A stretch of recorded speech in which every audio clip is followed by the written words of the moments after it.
12 things in your bathroom right now are toxic and wasteful. The Japanese families replaced them a long time ago, and no one ever told you why. They figured out that most of these everyday items are badly made and leaving microplastics on your skin, aluminum in your body, and toxic fumes in the air you are breathing while you shower. So they swapped them out for safer, longer-lasting alternatives. And by the end of this video, you will know exactly what those 13 items are, why each one needs to go, and what a Japanese bathroom keeps in its place.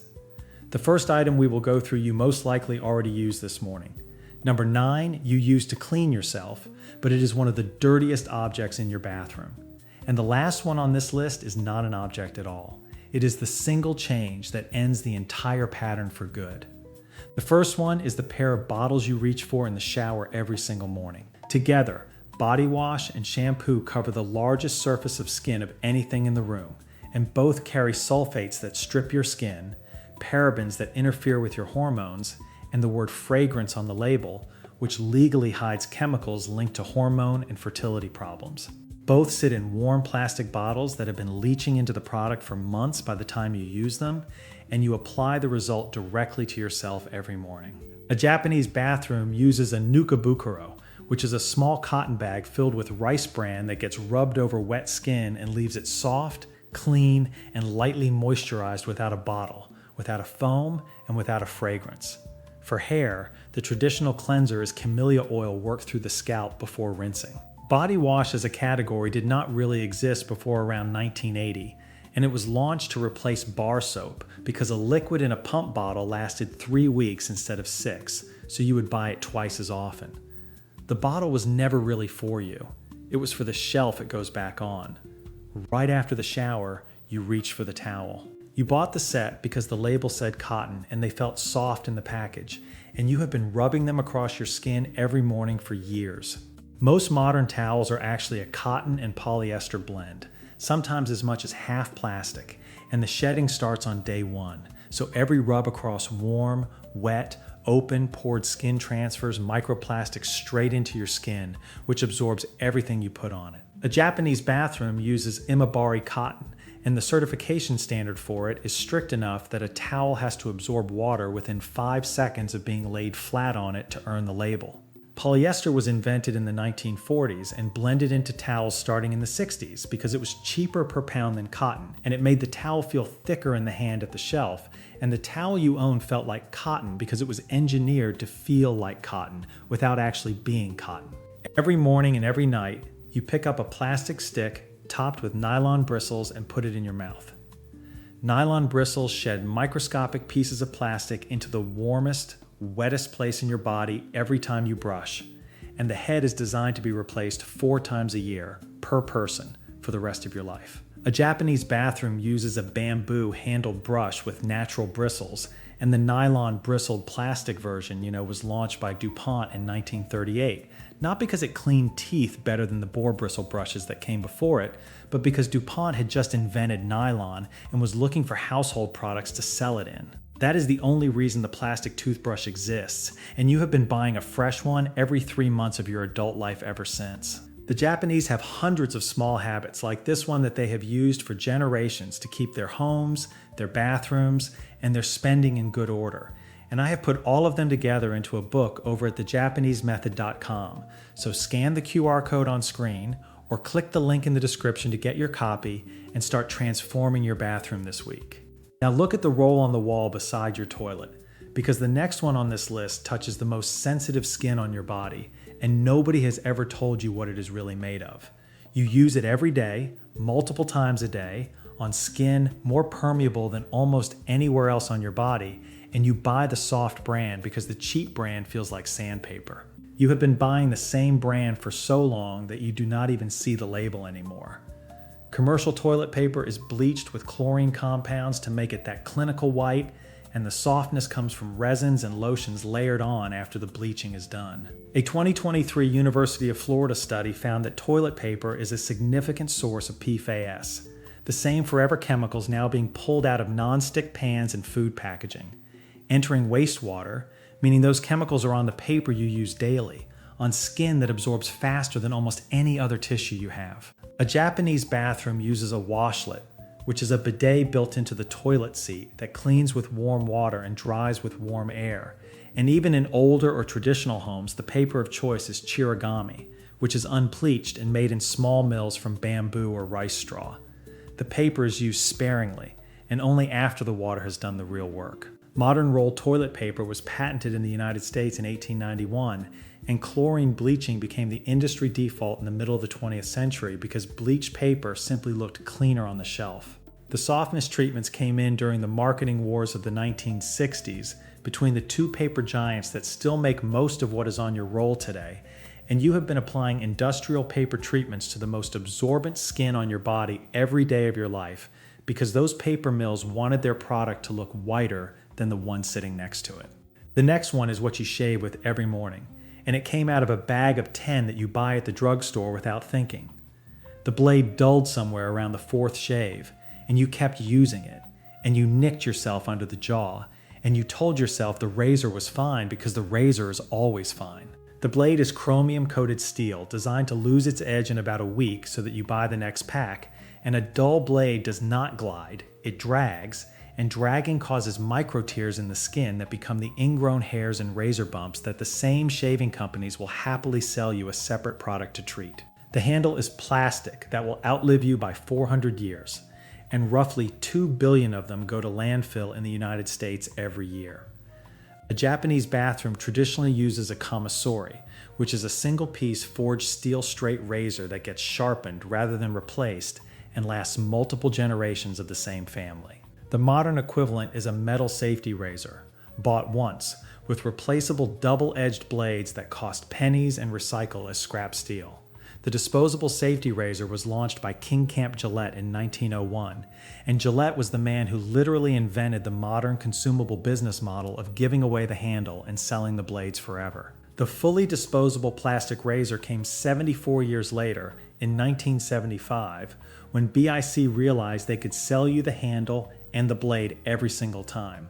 The razor was designed to fail on a schedule, and the schedule is 1 week. The next one is sitting in a jar on your bathroom counter right now, and you reach for one straight out of the shower every morning without a thought.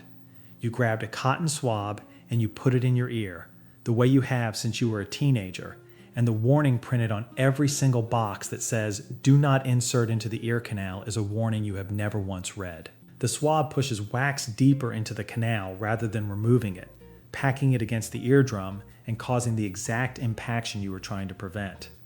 The plastic stick, which replaced the original wooden one, sheds microscopic fibers into the canal, and the skin inside the ear is thin enough that every scrape creates a micro abrasion that the wax was actually there to protect against. A Japanese bathroom keeps a mimikaki, which is a slim bamboo or metal ear pick with a tiny scoop at one end, designed specifically for the ear canal, used dry and lasting a lifetime. It is a cultural staple, sold in every household goods shop across Japan, and grandmothers often still have the one they were given as a child. The cotton swab was invented in 1923 by a man named Leo Gerstenzang, originally on a wooden stick and marketed as a baby product. The wooden stick was replaced by plastic in the 1950s because plastic was cheaper to extrude at scale, and the ear canal warning was added decades later, long after the company had already sold you the habit. The swab was invented for a baby's nose. You have been using it in your ear for 40 years because the company forgot to mention the difference. That is 6 things down. The 7th one you were actively taught was safe and was recommended and had a seal of approval right there on the box, and it's one of the most important on the list. You squeeze it onto the brush every morning, the same brand you have used for years, and it is the one your dentist gave you a coupon for at your last cleaning. It has an ADA seal on the box, and it has a whitening claim on the front, and the tube itself is metallic on the outside and plastic on the inside and cannot be recycled by any facility in your city. Commercial toothpaste contains titanium dioxide, which the European Union banned as a food additive in 2022 after regulators determined it could no longer be considered safe for ingestion. It contains sodium lauryl sulfate, which is a well-documented trigger for recurrent mouth ulcers in a significant portion of the population. It contains artificial sweeteners, dyes, and often triclosan derivatives, all sitting in your mouth twice a day, next to the most vascular tissue you have, where anything applied gets absorbed sublingually within seconds. A Japanese bathroom uses hydroxyapatite toothpaste, and the story behind it is real and worth telling. Hydroxyapatite is the mineral that makes up roughly 97% of your tooth enamel, and the research behind it grew out of NASA-era work on bone and enamel loss in astronauts. And a Japanese company called Sangi turned it into a consumer toothpaste in 1978 under the brand name Apogard, which turned it into a toothpaste sold under the brand name Apogard, and it has been the mainstream alternative to fluoride paste across Japan for over 40 years now. It rebuilds enamel rather than just coating it. The older traditional version is Shio Hamagaki, which is a salt-based cleaning powder that had been used in Japan for centuries before the tube ever existed. This is why this item sits in the middle of the list instead of at the end. Everything else on this list, you already have some intuition about. Plastic is not ideal, you suspect the razor is a scam, and bleach is harsh. But toothpaste, you were told, was safe. And toothpaste, you were told, was actively recommended. And every single tube in every bathroom cabinet in America has been delivering titanium dioxide into people's mouths for decades, while the same substance was being pulled out of food a continent away. The seal on the box was a business arrangement. The tube in your hand was a chemistry experiment that nobody ever asked you to sign up for. The next one is what you rolled on under both arms this morning, the way you have every morning since you were about 13 years old. The skin there is thin, the area is warm, and the lymph nodes underneath it drain the entire upper half of your body. Aluminum chlorohydrate is the active ingredient in almost every antiperspirant sold in the United States, and it works by physically plugging your sweat glands with a soft aluminum salt so that the sweat simply cannot come out. It is applied directly over lymph tissue, absorbed through skin that has been abraded that same morning by the razor from a few minutes ago, and your body has no efficient way to clear aluminum once it accumulates in tissue, so it deposits in tissue over time, and your body has no efficient pathway to remove it. A Japanese bathroom uses myobon, which is a natural alum stone rubbed on damp skin to create a mineral barrier that inhibits odor causing bacteria without ever blocking a sweat gland, along with kakashibu, which is fermented persimmon tannin used as a traditional deodorant for centuries. Genetic and dietary differences also mean that most Japanese people produce far less body odor to begin with, and the Ofuro bathing ritual handles the rest. So heavy antiperspirant use is largely a Western problem sold back to you as a Western product. The first commercial aluminum-based antiperspirant, called Everdry, launched in 1903, and modern use exploded after 1952 with the launch of Band Roll-On by Bristol-Myers. The entire category was built on marketing that convinced a whole generation that human sweat itself was socially unacceptable. This is the same story as the foil in your kitchen. It is the same metal, applied to the same body, told to you in the same tone, and it accumulates in the same tissue for the same reason. The next one has been hanging on the hook in your shower since last spring. It is pink or blue or purple. It is made of scrunched plastic mesh, and you squirt body wash into it and scrub yourself with it every morning. It never fully dries because the room never fully dries, and it always smells faintly of something you tell yourself is just soap. The mesh is nylon or polyethylene, and every scrub sheds microplastic fibers directly onto skin that you have just opened up with hot water and surfactants. The permanent wetness and the trapped soap residue turn the puff into a bacterial and fungal culture. And the smell is not soap at all. It is colonies of bacteria and yeast growing in the folds of the mesh at room temperature. A Japanese bathroom uses hechima, which is a natural loofah gourd, dried out and used until it wears down and then simply composted, along with the Azuma bag, which is a woven cotton pouch that holds a bar of soap and lathers cleanly against the skin without shedding anything into the water, and a silk mayu cocoon for the face, which is literally a single silkworm cocoon used as a gentle exfoliant. The plastic mesh shower puff was invented in the early 1990s as a supposed spa upgrade over the humble washcloth, and it was invented specifically because a washcloth lasts years and a plastic puff lasts 3 months. The one you have been calling clean has been the dirtiest object in your bathroom the entire time. The next one is what you pulled through your hair after you stepped out of the shower, and you have used it every morning for as long as you can remember. The bristles are plastic, the base is plastic, and there is a small nest of hair caught around the base that you have been meaning to clean out for weeks. Plastic bristles generate static that breaks the hair shaft rather than smoothing it, and the plastic itself sheds microscopic particles into the scalp with every stroke. The trapped hair, scalp oil, and product residue at the base becomes a bacterial deposit that gets rubbed back into freshly washed hair every single morning. A Japanese bathroom uses a tsuge kushi, which is a boxwood comb, hand-cut, sanded smooth, and finished with camellia oil, and it is the kind of object that is given as a wedding gift and used by 3 generations of the same family. The wood is naturally anti-static, it distributes scalp oil evenly along the hair shaft the way a plastic comb never can, and it gets smoother with age rather than rougher. Boar bristle brushes were the standard for centuries, and fully plastic brushes became dominant only after 1945, when post-war plastic manufacturing made them cheap enough to give away as promotional items at drugstores. The old brushes were kept for life. The new ones were replaced with the next haircut, and the comb your great-grandmother had was better than the one you are using now, and it cost her less over her lifetime than yours has already cost you in the last 5 years.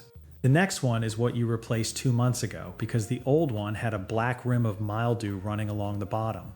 You opened the package, and the smell hit you before the curtain was even out of the plastic, and you hung it up, ran a shower, and told yourself the smell would fade. That smell is phthalates and volatile organic compounds off gassing from the PVC, and it does not fade, it just drops below the threshold your nose can detect. Every hot shower releases them into the steam you are then inhaling, in the smallest and least ventilated room in the house, for 10 minutes straight every morning.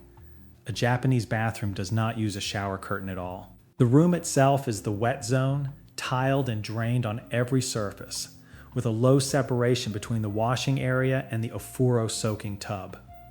A glass panel or a hinoki wood screen handles anything else that needs handling, and nothing plastic ever hangs in the room.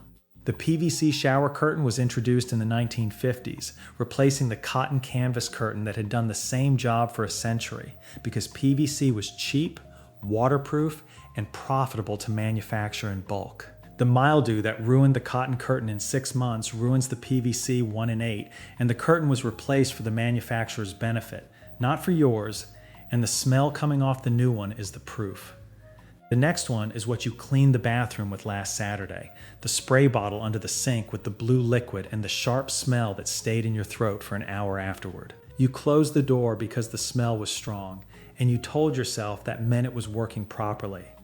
Chlorine bleach off gases into the air of the smallest, worst ventilated room in the house, and the same lungs cleaning up the fumes are the lungs that then have to live in that room afterward. The moment any bleach spray meets any ammonia-based cleaner, and most glass and toilet cleaners contain ammonia, it forms chloramine gas, which is the exact reaction that sends thousands of people to the emergency room every year in the United States alone. A Japanese bathroom is cleaned with citric acid crystals dissolved in water for limescale, baking soda paste for scrubbing, and a tawashi, which is the same palm fiber brush used in the kitchen for the physical work of getting things clean.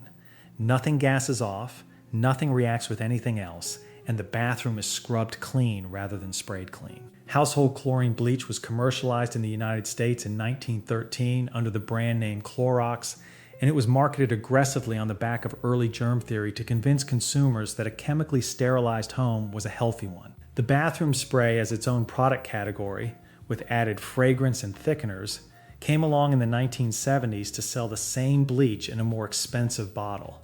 And the smell you thought meant clean was really the smell of the product working on you. That is 12 things down. Every one of them was an object. The last one on this list is not. The last one is not sitting on your counter or hanging in your shower. It is the reason every other item on this list ended up in your bathroom in the first place, and it is the reason you will replace half of them within the next year unless something changes. A Western bathroom is built on a single hidden assumption, which is that the bathroom is where you clean yourself. You get into the shower or the tub dirty, you soap yourself while standing in your own runoff, and you get out cleaner than you went in, but never actually clean. Every product on this list exists because that assumption has to be scrubbed at, sprayed at, and deodorized around. A Japanese bathroom is not built that way. You wash first, seated on a low stool with a handheld shower, and the water and the soap go straight down the drain. Only once you are already clean do you step into the ofuro, the soaking tub, and the water in that tub stays clean because nobody dirty ever entered it. The bath is not for washing. It is for misogi, which is ritual purification, and the same family will often share the same tub of water because the water never gets dirty. What has actually been happening to you is that you have been treating your bathroom as something you refill from a store. The shampoo runs out and gets replaced, the razor dulls and gets replaced, the toothbrush wears down and gets replaced, the curtain molds and gets replaced, the puff smells and gets replaced. Every one of those replacements was a decision made for you decades before you were born, by companies whose entire business model depends on you never once questioning whether the object was supposed to last. A Japanese bathroom is built once and then maintained forever. The wooden comb gets oiled, the cotton bag gets washed, and the ofuro gets refilled once a night. Nothing on the counter is single use, and nothing in the drawer was ever designed to fail. One was built to be refilled, and the other was built to be kept. And once you see the difference, you cannot unsee it. Now, for more like this, click the video appearing on your screen. Thanks for watching. I'll see you in the next one.